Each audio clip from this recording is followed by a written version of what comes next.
반갑습니다. 다음에 요은품 제12장을 공부하시겠습니다. 희망이 끊어진 사람은 육신은 살아있지만 정신은 죽은 사람이라 그러셨죠? 희망이 없어서는 안 되죠. 공부사업간에 원을 세워야 되지 않겠어요? 복 있는 복자가 되자, 이렇게 마음 가운데 원을 세워도 원이 없는 사람은 복자가 될 수가 없죠. 또 지혜가 총명한 그런 밝은 사람이 되는 것도 역시 원을 세워서 공부를 해야 되지 않겠어요? 그런 공부사업관에 원을 세우려면 첫째, 마음이 살아나야 돼요. 그죠? 희망을 갖는 마음, 그 마음이 살아야 한다, 그런 말이죠. 마음이 죽으면 안 되죠. 일본의 한 사업가가 불이 나버려서 싹 타져버렸어요, 사업체가. 그래서 그 스승을 찾아갔어요. 스승님, 어찌하리까? 이제 다 잊어버리고 아무것도 없는가? 예, 전부 불타져버려서 아무것도 없습니다. 진정 아무것도 없어? 예, 그러니까. 그래서 네가 회사가 안 됐다. 회사가 안 됐다.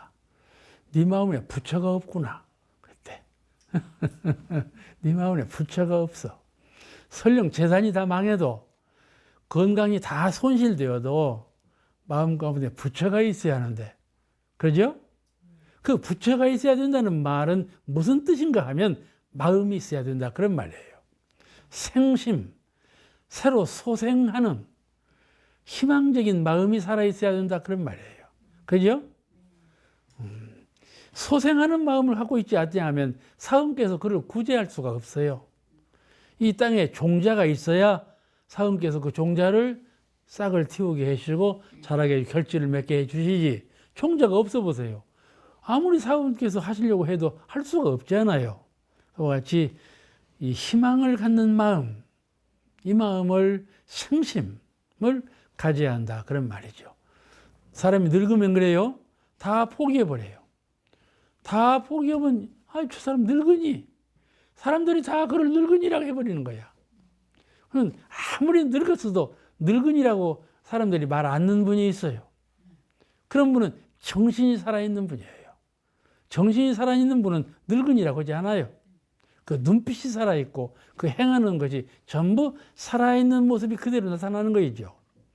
희망적인 마음, 생심, 살아있는 마음, 그 마음을 가지고 있어야 한다, 그런 말이죠. 원이 없는 사람은 눈빛부터 죽어버려요. 얼굴에도 생기가 없죠. 그렇잖아요? 여기 하신 말씀 가운데 살도움을 살생, 도적질, 음란행, 살도움이 불교에서 제일 금계사항 아니야? 계문을 지킬 때는 살도움이거든. 살생하지 말라, 도적질하지 말라, 남의 것을 훔치지 말라. 도적질은 꼭 남의 것을 물건을만 훔쳐서가 아니고 공금을 이용해 쓰는 것도 다 도적질이요. 남 몰래 갖다가 사용하는 건 다 도적질이요. 요새 텔레비전 봐봐봐. 그냥 높은 지위에 있는 사람도 도적질 해가지고 얼굴이 그냥 뜨겁게 나타나지 않아? 높은 지위에 있는 사람도 음란행을 해가지고 요새도 지적받더만. 그죠? 아이고, 이 살도움을 불교에서는 큰 범계로 봐. 그런데 이 살도움을 행한 악인도 마음 한번 돌리면 불보살이 될 수 있다, 그러신 거예요. 그러죠? 잘 이해가 되세요? 마음 한번 돌리면 부처님 될 수 있다, 그런 말씀이에요. 참 거룩한 말씀 아닙니까? 이 말씀을 잘 봉수해야 돼요. 이 깊은 뜻을 잘 알아차려야 돼요. 그냥 말로만 있고 그러겠지 이렇게 넘기면 안 돼. 이 말 속에 깊은 뜻이 있어. 이 말씀 속에 일체유심조, 불교의 가장 정수적인 그 말씀의 진의가 가름져 있어요. 일체유심조 도리가 이 말씀은 두 말씀이 아니에요. 일체유심조라고 하면 큰 법문인가 혹은 해놓고도 살도움을 행한 사람이 부처 될 수 있다, 이 말씀은 그냥 그런가 보다 할 수가 있어요. 그런데 그러지 않아요. 똑같은 말씀이에요. 이 불가에 용수보살이 있었는데, 용수는 부처님 공사상, 참 이 천지가 비고 마음도 비고 일체가 비지 아니한 것이 없다. 그 번자심경 도리예요. 금강경 도리요. 공사상.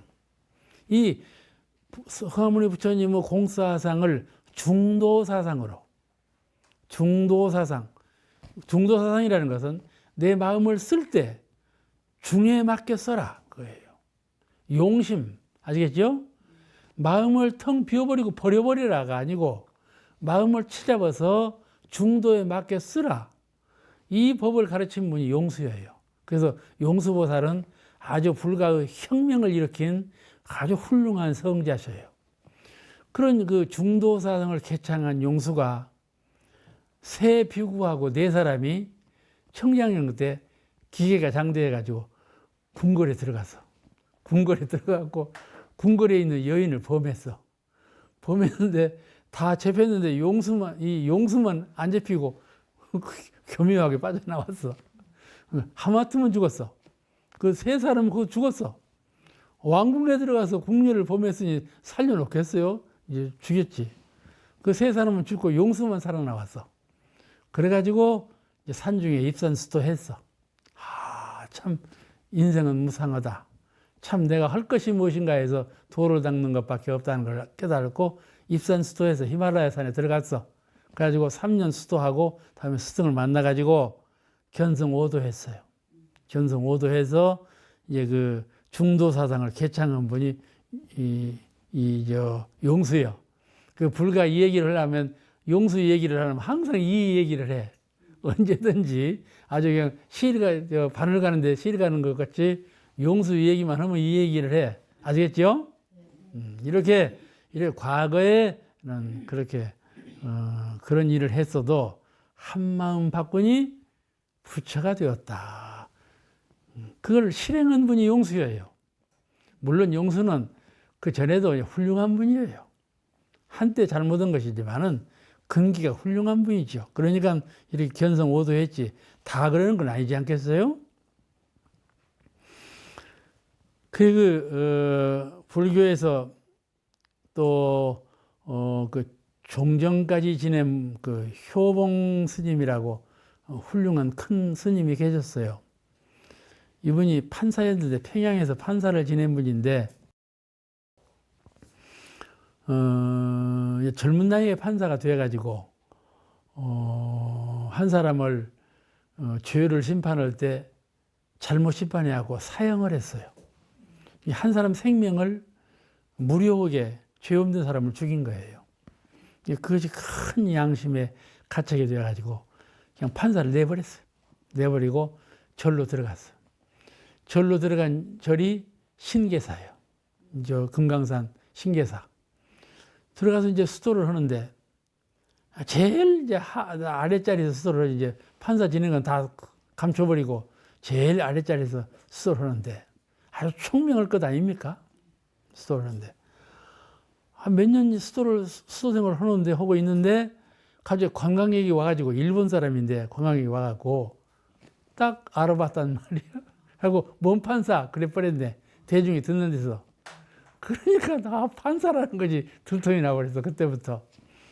그러니까 이제 판사 스님이 되어버렸네. 이제 당신 보고 이제 판사 스님이라고 그러네. 그냥 신기사에 있을 수가 없어. 당신 마음에 이 판사 스님이란 말 듣고는 내가 수도를 못 얻었다.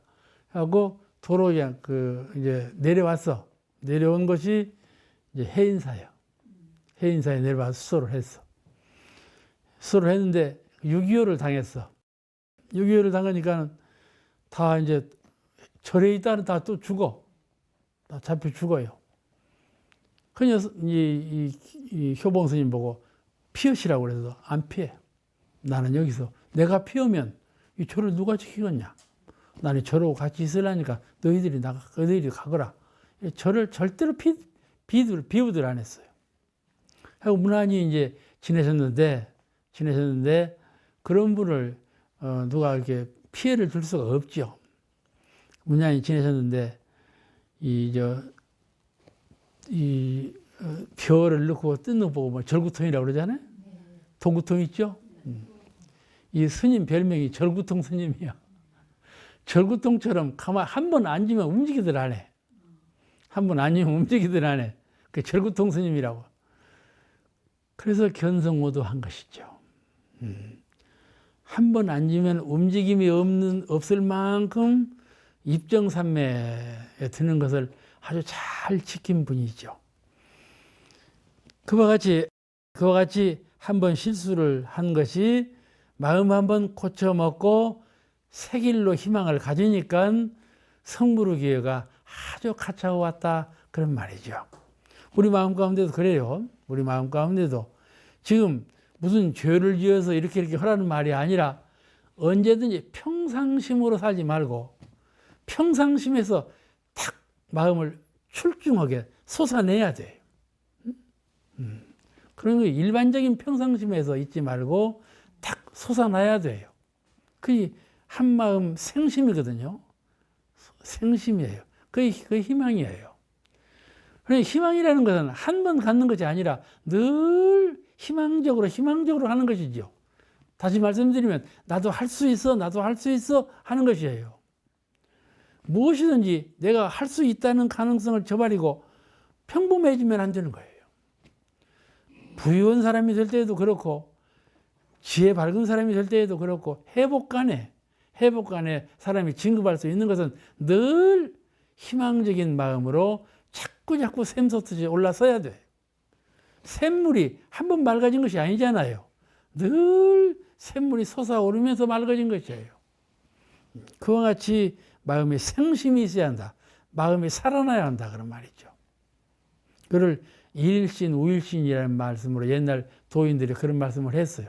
날로 새로워져야 한다. 사람은 오늘 어제같이 내일도 어제같이 내일같이 이렇게 오늘 내일같이 이렇게 아니 어제같이 이렇게 사는 것이 아니라 늘 새로워지는 희망적인 마음을 갖고 수도정진해야 된다 그런 말이에요.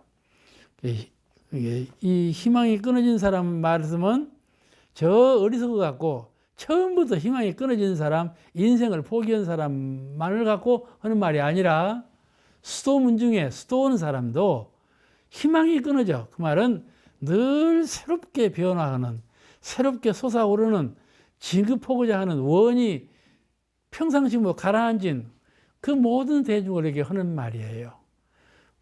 평범한 사람으로 되어서는 안 된다 그런 말이죠.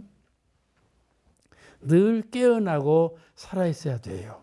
오늘 교황님이 오셔가지고 청년들에게 늘 깨어있으라고 말씀하시더만 그 말씀은 불교 말씀이에요.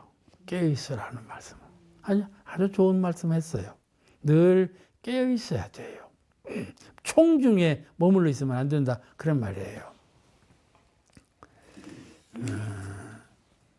그래서 희망이 끊어진 사람은 그 마음이 살아나기 전에는 어찌할 능력이 없나니라.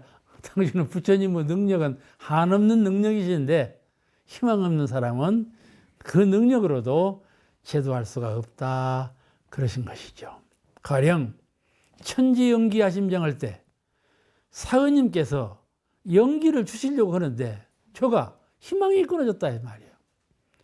그 천지연기를 봉수할 만한 생심이 없어. 늘 마음 가운데 천지연기 아심정, 천기연기 아심정하는 그런 바라는 마음, 구하는 마음, 이런 마음이 잘 늘 살아있어야 그 연기를 내리시는데 그런 마음이 살아있지 않아.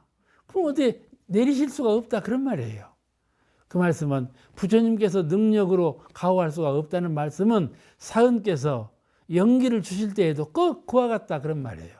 우리 마음 가운데 늘 희망적으로 원력이 살아나야 돼. 우리가 그런 말씀이 있죠. 항상 자력으로 이루는 자를 사의님께서 은혜와 유력으로 돕는다. 기독교에서도 이런 말씀 잘 하죠. 감나무에서 감이 떨어질 때에도 홍시가 떨어지지 않아? 그 입을 벌려야 홍시가 입으로 들어가지. 입도 안 벌리는데 홍시가 입으로 들어가겠어? 그러지 않아요? 감나무에서 홍시가 떨어지는 건 그냥 일어나는, 자연적으로 일어나는 일이요. 홍시는 떨어져. 그래서 입을 벌리고 있어야 떨어져. 그가 입으로 들어가. 그러지 않겠어요?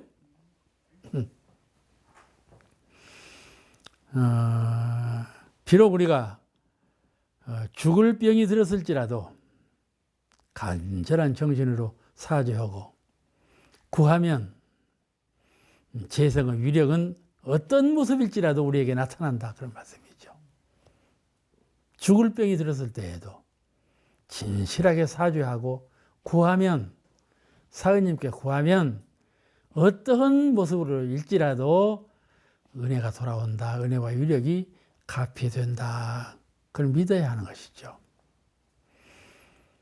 수도인이 잠시라도 선을 닦을 때 일사를 하다가 좀 고되지 않아요? 그러면 가만히 선을 닦죠?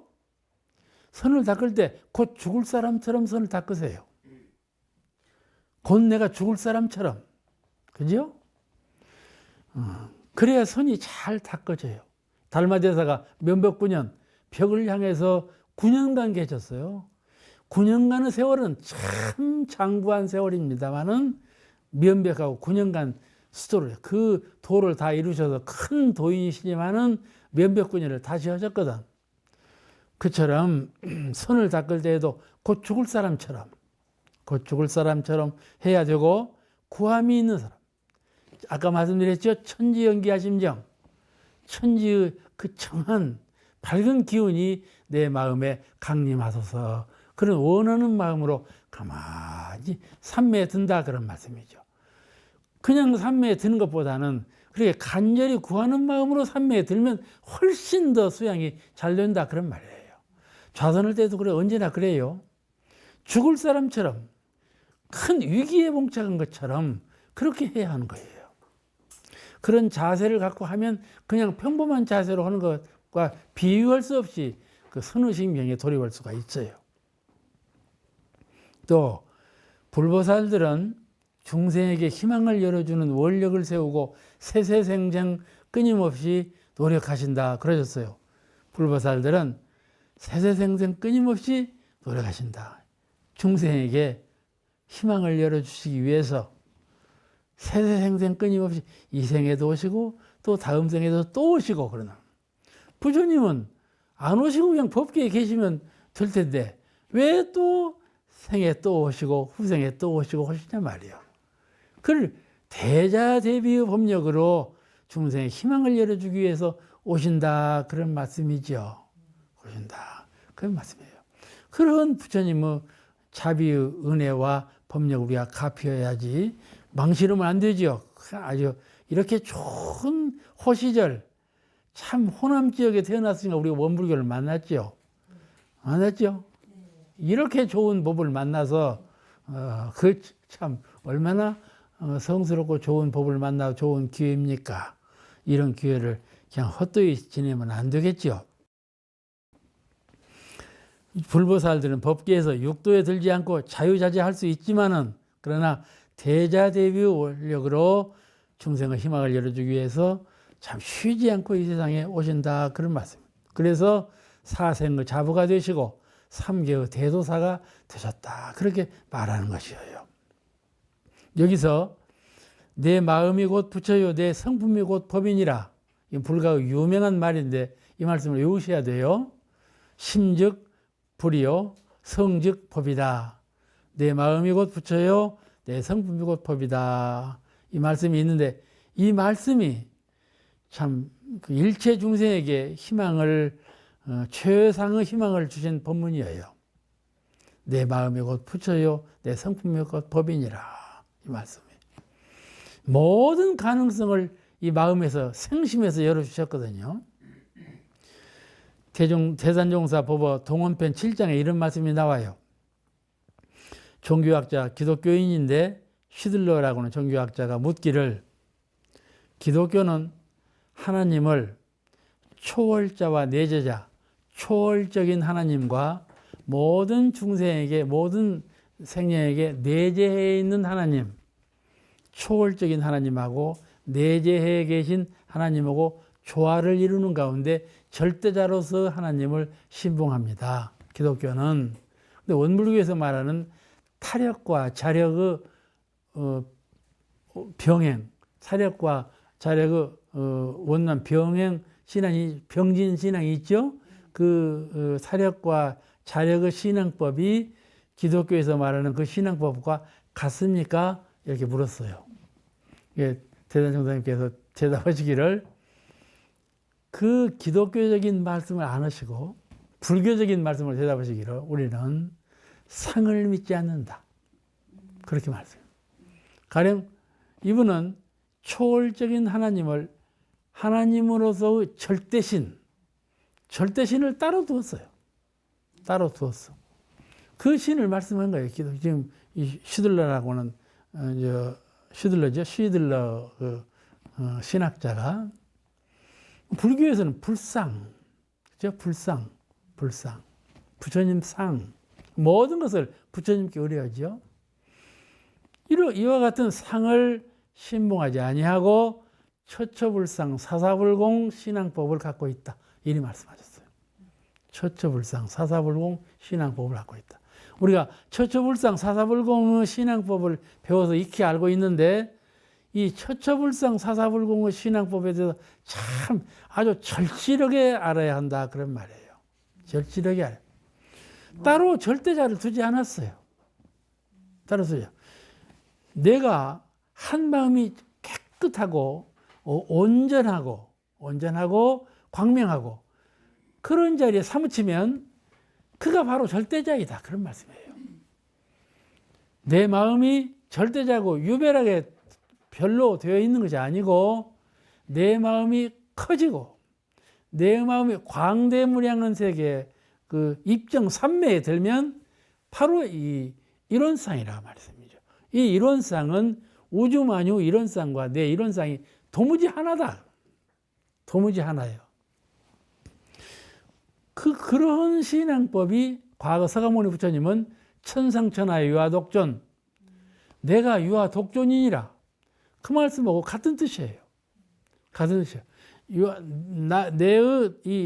나의 부처님의 경지가 따로 계시는 부처님하고 둘이 아니고 오로지 하나이시다. 그러니까 우리가 마음을 열면 우리가 이론상이에요. 도무지 이론상이 큰 이론상, 작은 이론상으로 나눠져 있지 않았어요. 아시겠죠? 그런 자리를 오득해야 돼요. 그래서 그를 무아라 그래요. 무아라. 나라고는 개체를 인정하지 않았단 말이죠. 무아. 그러지만 그 나라고는 개체를 인정하지 않는 그 개체는 대야, 큰 나하고 하나다, 그런 말이죠. 무아는 곧 대야예요. 무아는 곧 진하여 대야이다. 이런 교리를 가르치시는 것이에요. 그러므로 일체유심조, 마음이 곧 우주를 창조했다, 이 말씀도 성립되는 거예요. 마음이 어떻게 우주를 창조해? 그건 말도 안 돼. 그러지만은 마음의 진리를 파악하면 그건 하나님이 우주를 창조했다는 말씀하고 같은 말씀이로구나, 이걸 알아차리게 돼요. 오늘 여기서 마치고 다음 계속해서 말씀드리겠습니다.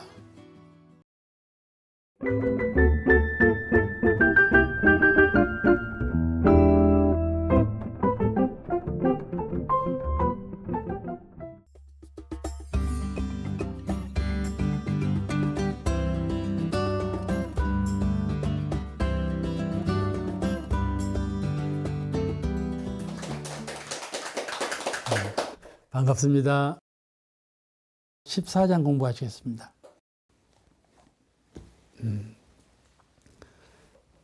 다른 사람을 바르는 일이 참 어렵죠? 해보셨죠, 다?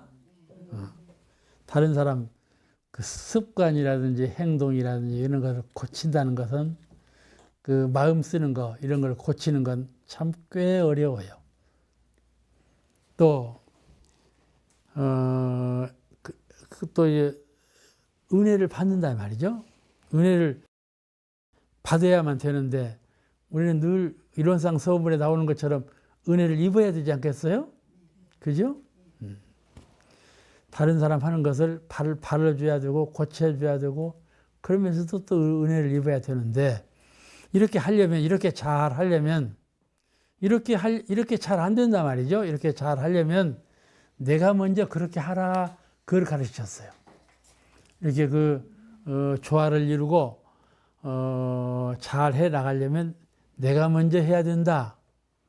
그걸 가르치신 거예요. 저로부터 나에게 돌아오는 걸 바라게 되는데, 저가 행동을 이렇게 해 주었으면, 저가 생각하고 마음 쓰는 것을 이렇게 해 주었으면, 이렇게 고치고자 싶은 마음이 있고, 가르치고자 싶은 마음이 있고, 저가 또 나에게 이렇게 도움을 주었으면 하는 마음이 있는데, 그것이 나에게 돌아오게 하려면, 또 그런 것이 행해지게, 바르게 잘 행해지려면 내가 먼저 그렇게 하라, 그런 가르치심이에요.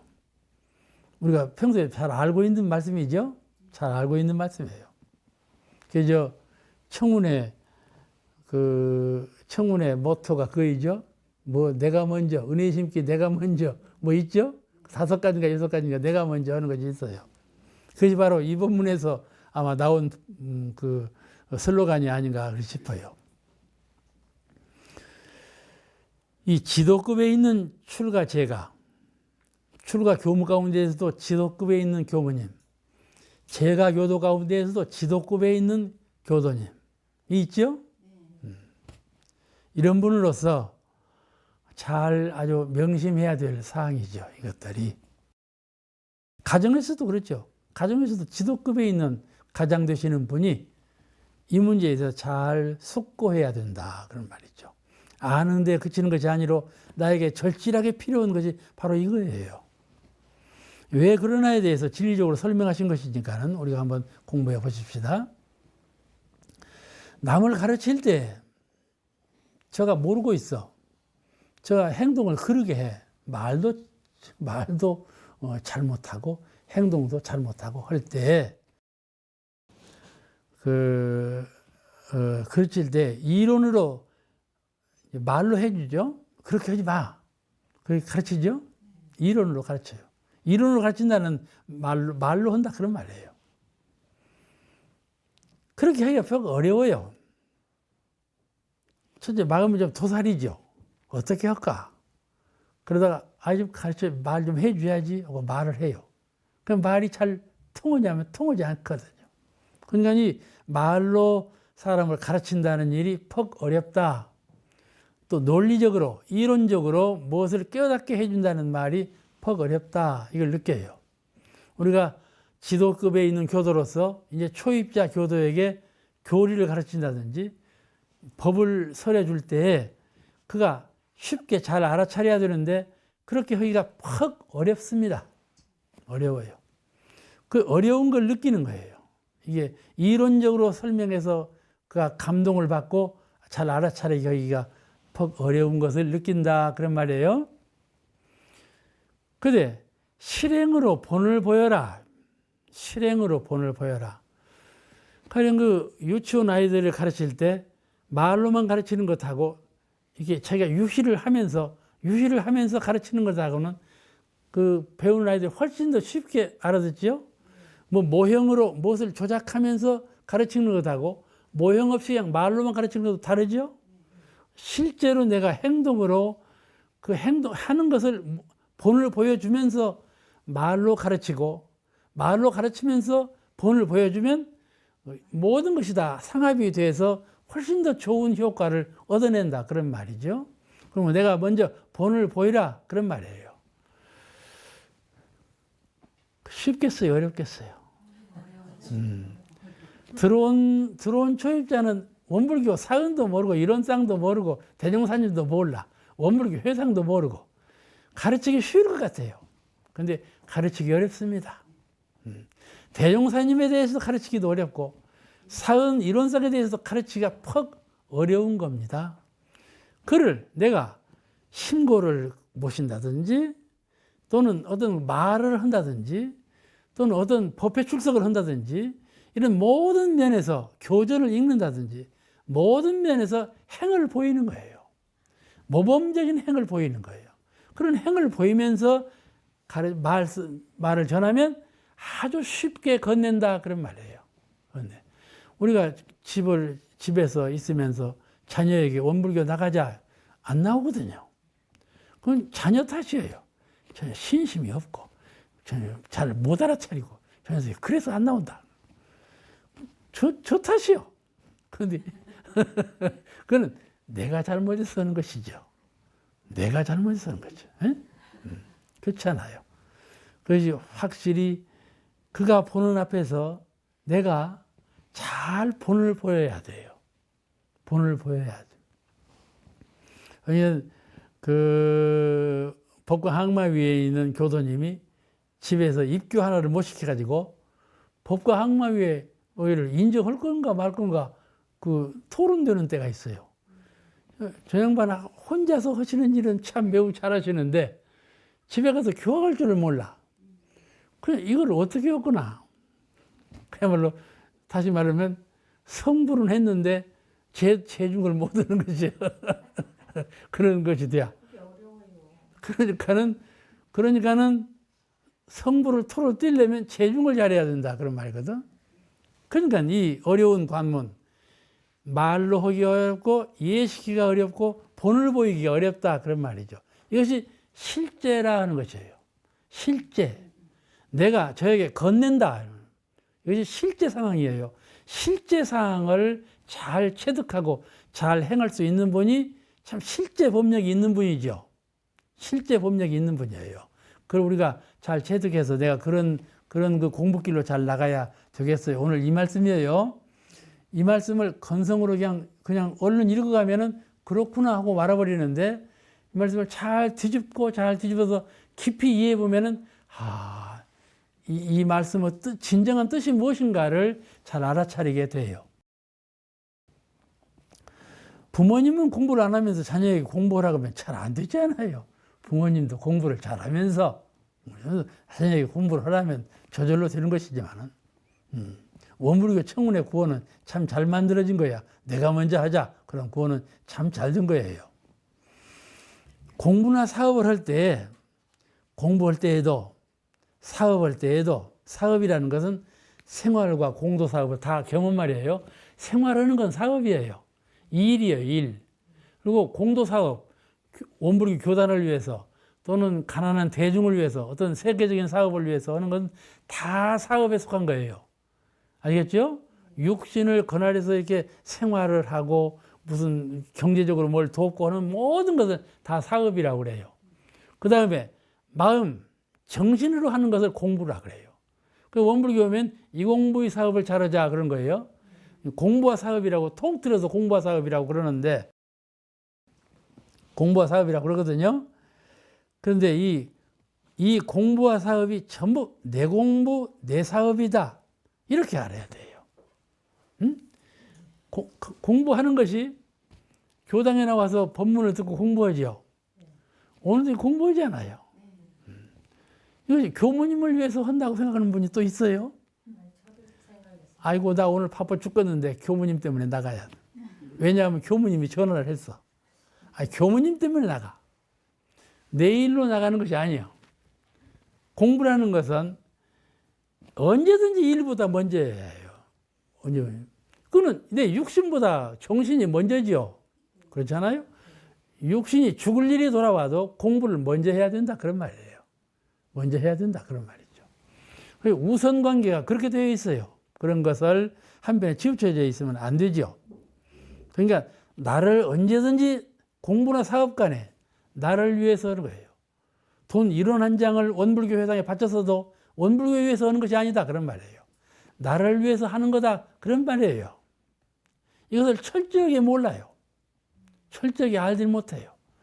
가정 식구들이 가정 한 분이 늘 자녀들이 용돈을 갖다 어머니를 드렸어. 그 어머니가 쓰질 않고 전부 원불교에다가 올려버리네.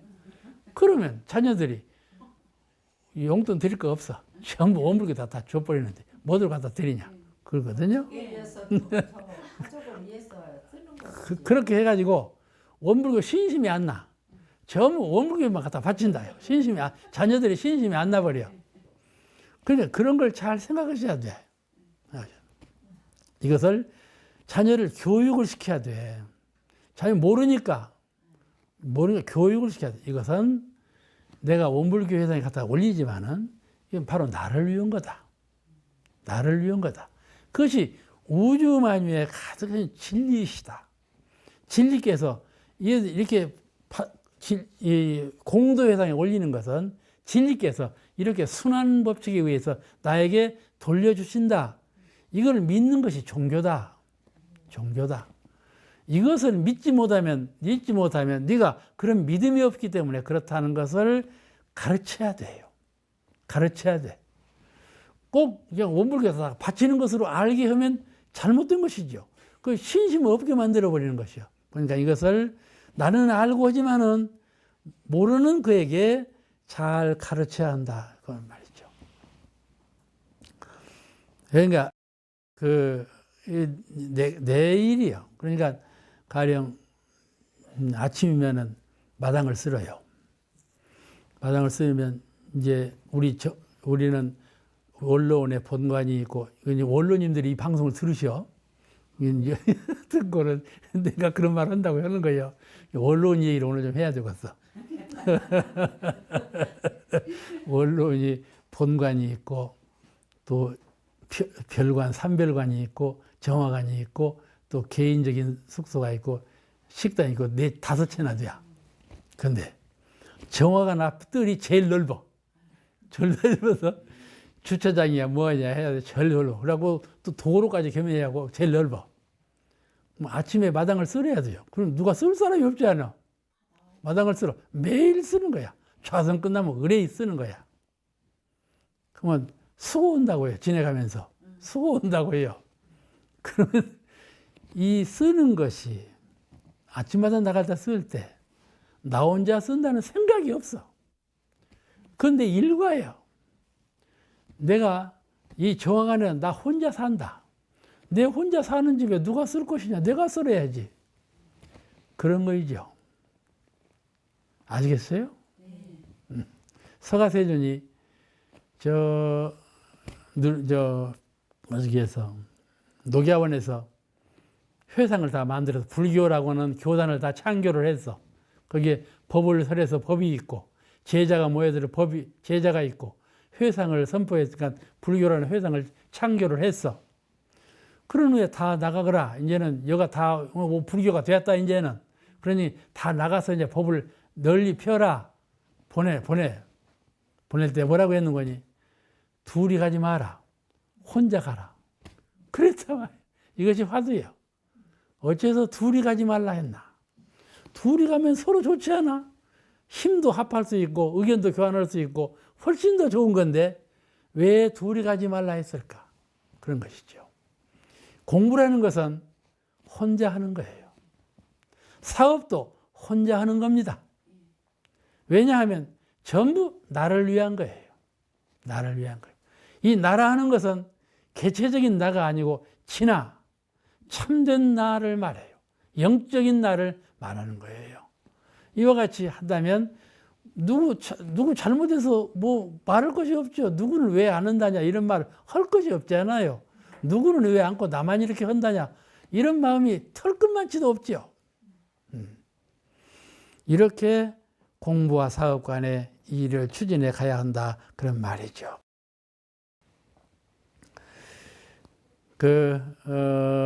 우리가 지도자로서 제가 출가도 지도급에 있어. 제가도 지도급에 있으면서 아랫사람에게 잘 가르치고 함께 일하고 이렇게 할 때 이런 신법으로 공부하고 사업하고 일하면 되지 않을까 그런 생각을 가져요. 근데 정산종사께서 무분편 18장에 이런 말씀을 했어요. 공덕을 심는데 세 가지 법이 있다. 공덕을 심는데 세 가지 법이 있다. 이 내가 다른 사람을 가르치는 것도 공덕이죠. 제가 행을 잘못해. 너 그렇게 하지 마. 그것도 가르치는 공이에요. 말을 잘못해. 너 그렇게 말하지 마. 이렇게 가르치는 거예요. 또 다른 사람으로 또 은혜가 돌아와서 합력이 되어야 뭘 일을 해 나가지요. 혼자 살 수는 없잖아요. 은혜를 입어야 돼요. 사은으로부터 은혜를 입어야 하는데 그렇게 하려면 공을 심어야 되는데 그 공 심는 데 요령이 세 가지가 있다. 이렇게 법을 설하셨어요. 하나는 심공덕을 말씀하시고, 두 번째는 행공덕을 말씀하시고, 세 번째가 법공덕이에요. 이 세 가지 순서 있는 공을 쌓으라. 우리가 밖으로부터 공이 돌아올 은혜와 유력이 돌아오게 하려면 내가 안으로부터 밖으로 공을 심어야 되는데 그 공을 심을 때 심공덕, 행공덕, 법공덕을 심어라. 이렇게 말씀하셨어요. 정산용사님께서. 이 무슨 말씀인가 하면 심공덕이라는 말은 내가 먼저 마음에서 진실하게 남을 도우라. 남을 돕는 마음을 진실하게 가져. 형편에 의해서 남을 돕는 것보다도 언제든지 내가 남을 어린아이나 노인이나 다른 사람에게 언제든지 남을 돕고자 하는 마음을 진실하게 마음에 가져라. 그런 말이에요. 그 심공덕이에요. 언제든지 누구나를 대할 때 돕고자 하는 마음을 진실로 가지라. 심공덕이에요. 내가 은혜를 베푼다 그런 말씀이죠. 그 다음 행공덕. 마음으로만 그렇게 가질 것이 아니라 행동으로도 그렇게 보여라. 말로 행동으로 본을 보여라. 실행을 해라. 그런 말씀이죠. 그 다음 세 번째가 법공덕이요. 법으로 깨닫게 하라. 법을 선양하고 법으로 깨닫게 하라. 이렇게 가르치셨어요. 그래서 우리가 생활 분위기 조성, 이것이 생활 분위기인데 가정에서 생활 분위기 조성할 때 이렇게 하자 그런 거예요. 가정에서 부모를 모시고 살고 자녀를 키우고 살 때 언제든지 마음에 늘 부모님을 돕고 자녀를 돕고 늘 돕는 마음을 가져라. 돕는 마음을 가져라. 저는 잘못하고 어쩌고 귀찮고 잘못하고 이런 시비곡절이 많지요. 가정 안에서도. 그럴 때 늘 마음으로 돕는 마음을 가져라. 그죠? 이것이 은혜 심기 운동에, 은혜 심기는 내 마음에 먼저 은혜 심기를 해야 돼요. 은혜 심기를 해야 돼요. 이것이 바로 은사상을 가진 사람이에요. 이 세상은 은밖에 없는 것. 은밖에 없는 것. 해라고는 이 세상에 없다. 해라고는 이 세상에는 없다. 하는 철저한 사상, 은사상이에요. 그게 바로 사은신앙이거든요. 내가 늘 돕는 마음을 갖는 것, 이 마음을 갖는 것은 바로 신심이에요. 내가 늘 도와야 도움이 돌아온다. 이것이 신앙이에요. 인과의 신앙이거든요. 인과의 신앙. 내가 늘 돕는 마음을 가져야 한다. 누구를 대하나 돕는 마음을 가져야 한다. 이 깨달은 정신은 바로 신심이다. 그런 말이에요. 알겠죠? 신심. 이것이 신심이에요. 신심. 신이라는 건 인과인데, 그럼 그 다음에 행으로 하고, 그 다음에 법으로 이렇게 한다. 이 가정에서 그렇게 하고, 상하 좌우 간에, 우리는 직장에서 상하 좌우 간에 서로 도우면서 하고 있잖아요. 그럴 때 신법을 이렇게 써야 되지 않을까 싶어요. 이게 바로, 우리가 이제 서로 이렇게 사는데, 직장에서도 그래요. 초입 사원이 그냥 행동이 거칠고, 일에 게으르고, 일해 놔봤자 다음에 또 뒷손 봐줘야 되고, 이하단을 떨거든요.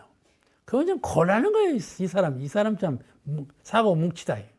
이렇게 느껴지는 사람이 있어요. 사람이요.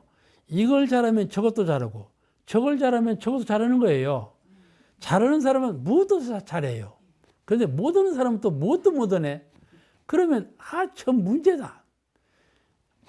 같이 나가서 키우는 자녀도 그런 아이가 있어요. 이럴 때 같이 살거든요. 또 회사에서도 같이 살고 온 인류가 같이 살지요. 제 방에 느닷없이 화장실에 귀뚜라미가 들어왔어요. 이만한 놈이 들어와서 가만히 앉았는 거야. 그 귀뚜라미 이 녀석은 나갈 줄은 모르는 거예요. 제 방에 들어오는 문에도 방충망이 있죠. 화장실에도 방충망 있죠. 한 번 들어오면 못 나가요. 지 지능으로는 못 나가. 그냥 결국 죽어. 근데 저것을 살려주려고 이렇게 보듬으면 도망가 버려요. 보듬을 수가 없어요. 그러면 저거 장차 성장할 거란 말이에요. 장차 내 방에 들어와서 그냥 오만 가지 다 묻혀서 날릴 거란 말이에요. 그러면 보통 사람들은 죽여버려요. 보듬어서 살려줄 수도 없고 자꾸 커나가고 나한테 뭐 할 거니 죽여버려. 그래서 나는 어떻게 했냐면 가만히 살려두었어. 지금까지 가만히 살고 있어. 보듬어서 내보낼 수가 없어요. 그런데 다른 이게 두는 또 버러지가 또 있어요. 뭐냐면 뭐죠? 바퀴벌레? 바퀴벌레 이거는요. 탁 하면은 탁 내가 하는 대로 쏙 들어와요. 하고 내다 버려요. 그거는 살려서 내보낼 수가 있어요. 귀뚜라미는 그렇지가 않아요. 어떻게 이것이 있어갖고 금방 알아차리고 잡히들 안 해요. 그죠? 귀뚜라미하고 같이 사는 거예요. 그죠? 같이 사는 거예요. 이번에 그 교황이 오셔서도 그러더만 다른 사람 그대로 살게 놔두어라. 아주 평범한 말인데 매우 훌륭한 말이에요. 사상적으로 대립해가지고 우리 사상에 안 맞으면 막 포탄을 던지고 죽여버리잖아요. 근데 그 사람 사는 대로 그대로 두어라. 이거예요. 이런 것이 종교 정신이거든요. 같이 사는 거예요. 이런 철학을 갖고 있으면서 이런 것이 종교적 심성이고 종교적 철학이에요. 진리관이거든요. 이런 그 관점이 마음 가운데 생생하게 살아 있어야 되는 것이죠. 모든 것에 응용이 되는 거거든요. 우리가 오늘도 다른 사람을 비유가 안 맞아. 그런 사람을 가르치고 바르고 또 은혜를 받고자 같이 함께 이루고자 할 때에는 이런 신법을 잘 써서 서로 융화하고 서로 조화를 이루고 함께 하는 정신으로 나가야 된다. 오늘 그런 말씀이신 것 같아요. 오늘 말씀 여기서 마치겠습니다.